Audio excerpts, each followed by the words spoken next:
Mi familia me rechazó por un error del pasado, cuando más los necesitaba me dieron la espalda, pero con el tiempo aprendí a sanar mis heridas y a vivir sin ellos.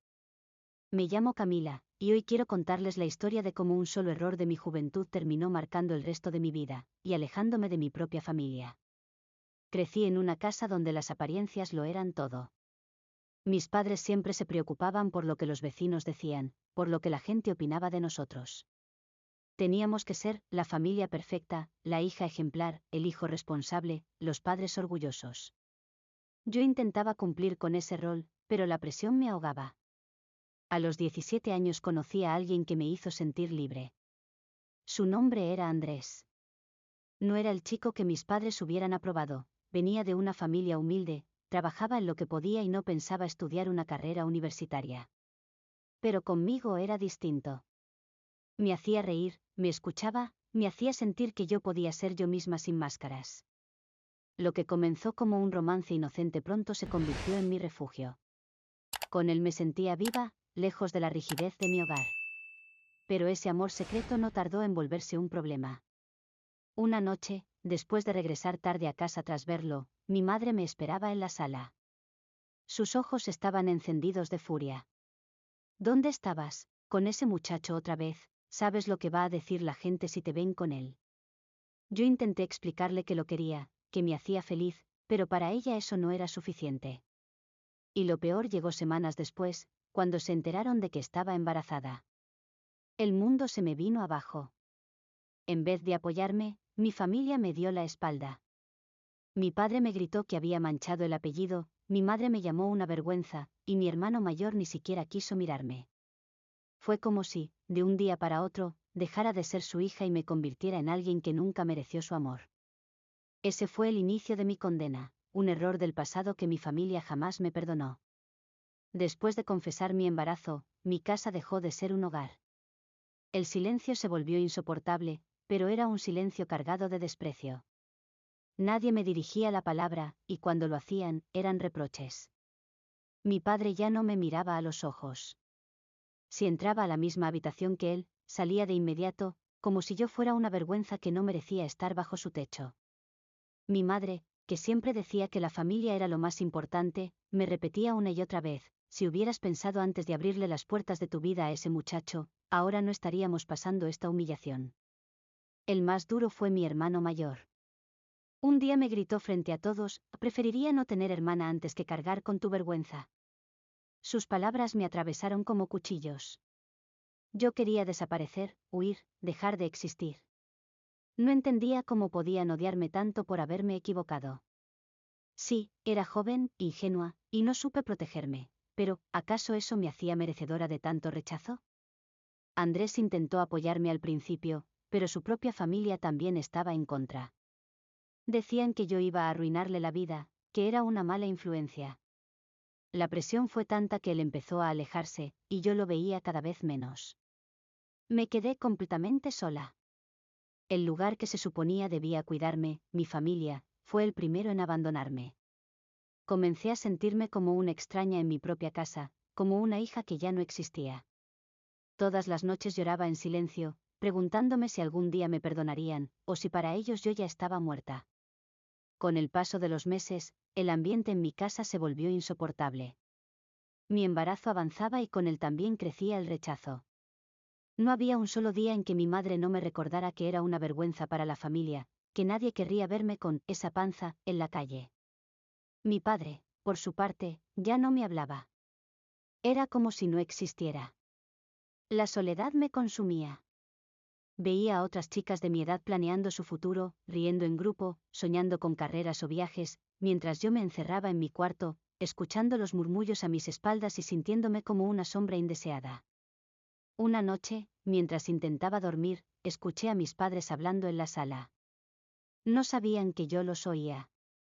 Lo mejor sería que se fuera, dijo mi padre con frialdad. Pero, ¿a dónde iría? No tiene nada ni a nadie, respondió mi madre. Ese ya no es nuestro problema. Ella eligió arruinar su vida. Esas palabras me partieron el alma. Por primera vez pensé seriamente en marcharme. No tenía un plan, ni dinero, ni un lugar seguro al que ir, pero sentía que no podía seguir viviendo donde me hacían sentir como un estorbo. Al día siguiente busqué a Andrés. Le rogué que me ayudara, que no podía más en mi casa. Pero él, con los ojos bajos, me dijo: Camila, yo no puedo. Mi familia me amenaza con echarme si sigo contigo. No estoy listo para esto. Sentí que el suelo desaparecía bajo mis pies. No solo había perdido el apoyo de mi familia, también perdía al único que pensé que estaría conmigo. Fue entonces cuando entendí que, si quería sobrevivir y darle un futuro a mi hijo, tendría que hacerlo sola. Con el corazón destrozado, empecé a guardar mis cosas en una mochila. No sabía a dónde iría, pero lo único que tenía claro era que ya no podía seguir en esa casa donde me habían condenado al olvido. La madrugada en que salí de mi casa todavía la recuerdo con un nudo en el estómago. Llevaba apenas una mochila con algunas prendas, un cuaderno y la ecografía de mi bebé. Nadie se levantó a detenerme. Nadie preguntó a dónde iba. Era como si realmente ya no fuera parte de esa familia. Caminé durante horas sin rumbo fijo, con lágrimas en los ojos, hasta que llegué a una pequeña estación de buses. Me senté en una banca y, por primera vez, sentí el verdadero peso de la soledad. No tenía a dónde ir, no tenía dinero suficiente y no tenía a nadie en quien apoyarme. La desesperación me hizo pensar en rendirme, en volver a casa y pedir perdón aunque no hubiera hecho nada malo más que equivocarme. Pero luego miré la ecografía que llevaba en las manos y recordé que ya no estaba sola. Dentro de mí crecía una vida que dependía de mí, y esa pequeña luz se convirtió en mi única razón para seguir adelante. Con el poco dinero que tenía, alquilé un cuarto diminuto en un barrio alejado. Era un lugar humilde, con paredes húmedas y un colchón viejo, pero por primera vez sentí que era un espacio mío, aunque fuera precario. Allí, entre 4 paredes frías, comencé mi nueva vida. Conseguí trabajo limpiando en una cafetería. Era agotador, más aún con el embarazo avanzando, pero cada moneda que ganaba la guardaba con cuidado. Me prometí que a pesar de todo lo que había perdido, mi hijo no sufriría la misma soledad y el mismo rechazo que yo estaba viviendo. Y aunque las noches eran largas y muchas veces me invadía la tristeza, también descubrí una fuerza en mí que nunca había sentido antes. Sí, mi familia me había rechazado, Andrés me había dejado, pero yo aún tenía un motivo por el cual luchar, demostrar que podía salir adelante, aunque todos me hubieran dado la espalda. Los meses pasaron entre trabajo, cansancio y silencios. Cada noche me acostaba con la incertidumbre de si podría pagar el cuarto o si tendría fuerzas para seguir. Pero el día finalmente llegó, el día en que mi hijo decidió venir al mundo. El parto fue largo y doloroso. No había nadie a mi lado para sostener mi mano o darme ánimo. Mientras otras mujeres en la clínica recibían flores, abrazos y palabras de aliento, yo enfrentaba ese momento con la compañía de enfermeras que, aunque amables, no eran mi familia. Cuando por fin escuché el llanto de mi bebé, todo cambió. En mis brazos tenía a un pequeño ser, frágil e inocente, que no pedía más que amor. Lo miré con lágrimas en los ojos y le susurré: aunque el mundo nos dé la espalda, yo siempre voy a estar contigo. Fue un momento de alegría, pero también de tristeza. Porque en el fondo, esperaba, aunque fuera un poco, que mi madre o mi padre aparecieran, que se olvidaran del orgullo y me acompañaran en el nacimiento de su nieto. Pero nadie llegó. Esa ausencia dolió más que cualquier dolor físico. Me di cuenta de que, para ellos, yo ya no existía. Que su rechazo no tenía vuelta atrás. Los primeros meses como madre fueron los más difíciles de mi vida. Entre pañales, noches sin dormir y largas horas de trabajo, aprendí a ser fuerte a la fuerza. Cada vez que veía a mi hijo sonreír, encontraba la motivación para seguir. Y aunque muchas veces lloraba en silencio al pensar en mi familia, también entendí algo, que ya no dependía de ellos para ser feliz. Ahora mi razón de vivir estaba en mis brazos, y ese pequeño me dio la fuerza para seguir luchando. Habían pasado ya 3 años desde que me fui de casa. Mi hijo crecía sano, lleno de energía y con una sonrisa que me recordaba todos los días por qué había soportado tanto dolor. Con mucho esfuerzo logré conseguir un trabajo un poco mejor, en una tienda de ropa, lo que me permitió mudarme a un pequeño apartamento donde, por primera vez, sentí que estábamos construyendo un verdadero hogar. Pero la vida, tarde o temprano, siempre encuentra la forma de ponernos frente a aquello que más intentamos evitar. Un sábado, mientras trabajaba en la tienda, escuché una voz que me dejó helada: Camila. Levanté la vista y ahí estaba, mi madre. Tenía la misma mirada dura que recordaba, aunque con más arrugas y un aire de cansancio. Sentí un escalofrío recorrerme el cuerpo. No sabía si correr, llorar o fingir que no la había visto. Ella me observó de pies a cabeza, y su mirada se detuvo en la foto que llevaba en mi credencial de trabajo, la de mi hijo.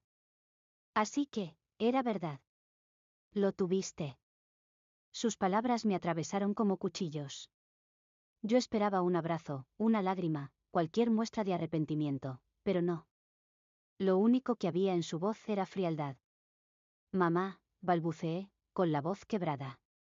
Tu padre no quiere saber nada de ti. Para él, sigues muerta.